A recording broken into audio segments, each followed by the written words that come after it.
This is you, somewhere, right now, being born. You didn't pick the year, you didn't pick the place, and you didn't pick whether the century you landed in was kind or trying to kill you. Keep going back. Past your parents, their parents, thousands of names lost to time. Every single one of them got a year stamped on their life without ever being asked. Some of those years were fine, some of them were absolute hell. Today we're ranking 5 of the worst years, decades, and centuries a person could ever be born into. From bad but survivable to you'd better hope your parents picked a different year. Let's get into it. Number 5. The Bronze Age collapse, around 1200 BCE. For a few centuries, the Eastern Mediterranean had it figured out. Mycenaean Greece, the Hittite Empire, Egypt, and a dozen smaller kingdoms traded, wrote, and built palaces that took generations to finish. Then, within roughly 50 years, most of it came apart. Palace after palace was burned. Written language disappeared in some regions for centuries. Trade routes that had moved copper and tin across the Mediterranean simply stopped. Historians still debate exactly why. Drought, earthquakes, invading groups the Egyptians called the Sea Peoples, and internal revolts have all been proposed, probably some mix of all of them. If you were born into this collapse, you didn't get an explanation. You got famine, refugee movement on a massive scale, and a dark age so severe that some regions took over 300 years to write anything down again. Number 4. Roman soldiers returning from a campaign in the East brought something home that no one in the empire had immunity to, likely smallpox or a disease very close to it. It spread along Rome's own roads and trade networks, the very infrastructure that made the empire powerful and turned into the fastest way to die in it. Ancient sources describe bodies carried out of cities by the cartload. Modern historians estimate the plague killed somewhere between 5 and 10 million people, and in some cities, close to a quarter of the population.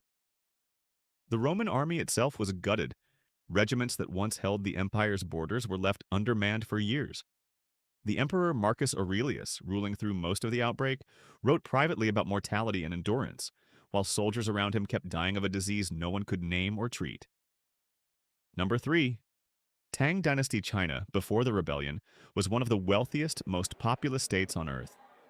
Then a general named An Lushan turned his army against the emperor, and the empire tore itself apart from the inside for 8 years. Armies burned farmland to deny it to the enemy.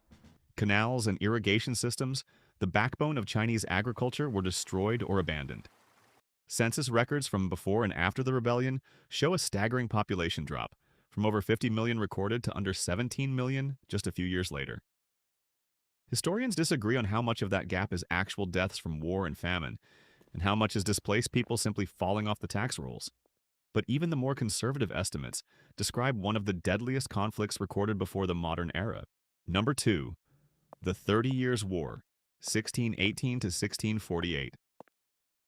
What started as a religious conflict in the Holy Roman Empire dragged in nearly every major power in Europe and turned Central Europe into a battlefield for 3 straight decades. Armies on all sides lived off the land, which meant looting whatever villages they marched through, whether the villagers had chosen a side or not. Famine followed the armies. Disease followed the famine. Some regions of the German states lost an estimated 25 to 40% of their entire population from war, starvation, and plague combined. Entire villages simply vanished from tax and church records, never resettled.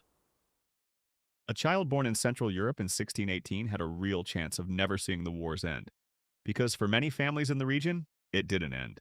It just moved to somewhere else nearby. Number 1. World War I and the flu pandemic that followed it, 1914 to 1919. If you were born around 1898 in Europe, you'd turn 16 just as the trenches opened across the continent. Roughly 9 million soldiers died in 4 years of a war fought over yards of mud, with machine guns and artillery that made courage almost irrelevant. Then, just as the guns went quiet in 1918, a new strain of influenza swept through a world already exhausted, malnourished, and packed into crowded troop ships and hospitals. It killed an estimated 50 to 100 million people worldwide, more than the war itself. And unlike most flu strains, it killed healthy young adults in disturbing numbers. A person born at the wrong moment near the turn of the century could survive 4 years in a trench only to die of a fever weeks after finally coming home. Every era on this list broke in a different way. Collapsing trade networks, a disease with no name, An empire tearing itself apart? 3 decades of armies living off the land? Or a war and a pandemic arriving back to back? None of the people born into these stretches of history chose the century or the decade or even the year. They just happened to exist when the odds turned against almost everyone around them. You didn't choose your century either. You just happened to get a better one.